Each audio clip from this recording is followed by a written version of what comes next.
Today I am sharing my favorite quilt for using those teeny tiny scraps we have absolutely no idea what to do with. In fact, for this one, the smaller the pieces, the cuter it will look. So go ahead and get your scraps because this video is for you. Here's my stash. I know this looks too much to deal with, but it is going to be epic, I promise, so hang in there. We need scraps in all different colors and sizes, just make sure to leave out the bigger pieces. You also need a base for our scraps, and I'm using this thermal adhesive. I like Heat and Bond, but you can use any brand you like. We want a 24 by 10 inch rectangle. And just like that, we are ready to add our scraps. I want all sorts of color except white. You can use white if you'd like, just not a lot of it, and I'll explain why in a second. Now, this doesn't need to look perfect or very straight. In fact, it's best if it doesn't. And if you want to save yourself some trouble, just start with the bigger pieces first and then add smaller scraps on top. You can use a glue pen to make sure they stick in place. We want big contrast here, so no same colors together. Don't worry if it looks too much, it will all make sense once we're done. Just have fun with it and enjoy the carefree process of doing it.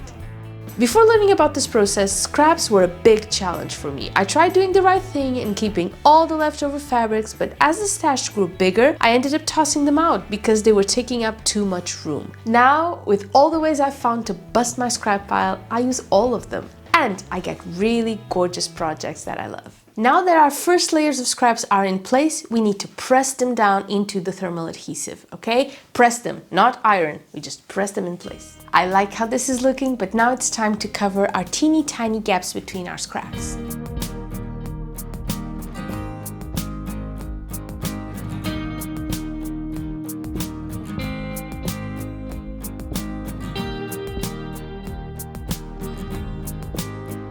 Next, we need some inexpensive fabric to adhere this onto. I'm using a white sheet. We could leave it without, but I think an extra layer makes the whole thing sturdier.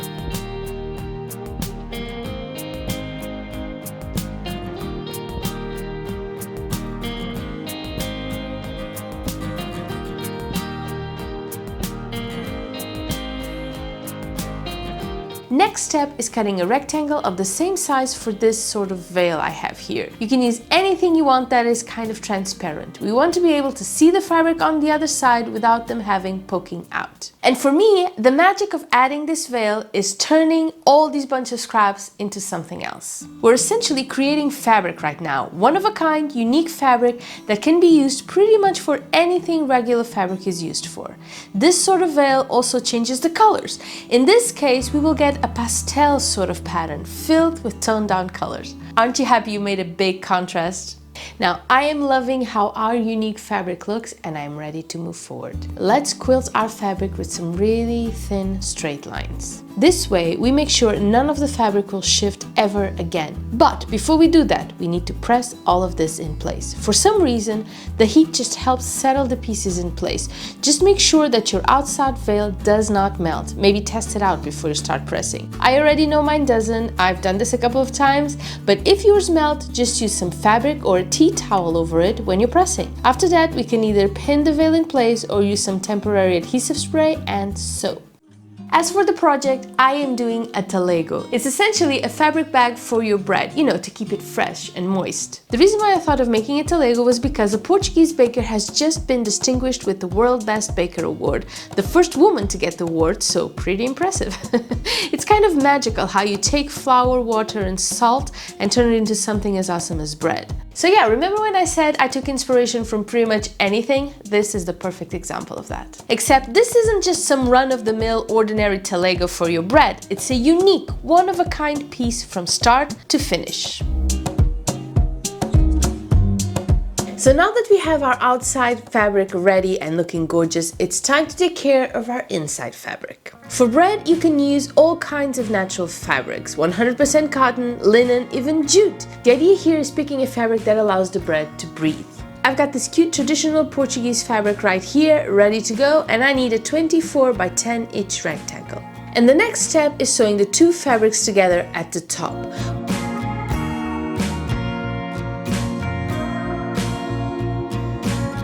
We also need to open the seams. I know I don't usually do this. I usually just press the seams to the darker side, but this time doing that will create a bigger buck on one side, and I want this nice and even.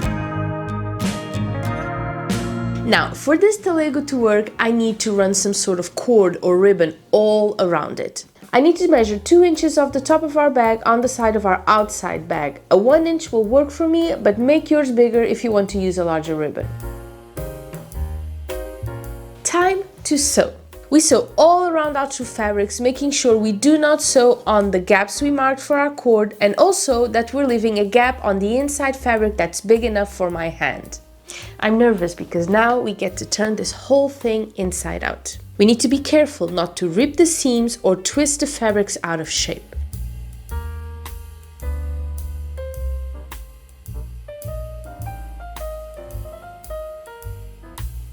And this is what we get. How awesome is this looking? I'm in love with how this fabric turned out, and I cannot wrap my head around the fact that these teeny tiny scraps would be completely useless if we didn't use them this way. I would probably just end up trashing them, and it would be such a waste. Look at this! And just like that, we are almost done with our very special, very original project. But there's more sewing to do. First, we need to add a quick seam to close that gap we used to pull the fabric through. Then we need to sew all around the top of our bag to make sure the fabrics will stay in their rightful places.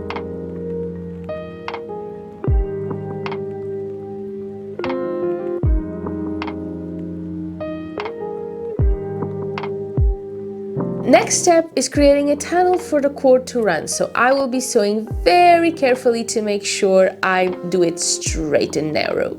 I'm not taking any chances on this one.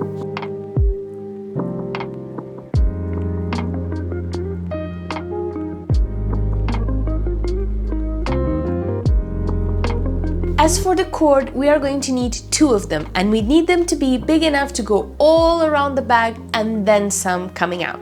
I've seen some talegos you can carry on your shoulder because of how long the cords are, but I'm not doing that. I don't intend to carry this anywhere.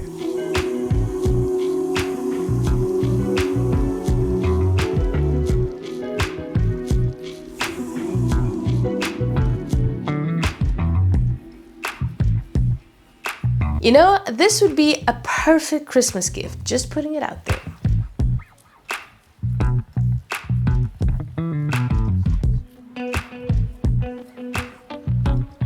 You can make this any size you want. It doesn't even need to be a talego. You can do whatever you want with it. In fact, you can use these cute bags as reusable wrapping for your presents. How special and awesome would that be? And here we have it, our very pretty talego ready to go. So many useless scraps turned into something gorgeous, and how easy and fun was this to make. I had a blast. I hope you did too, and I will see you very, very soon. Bye bye.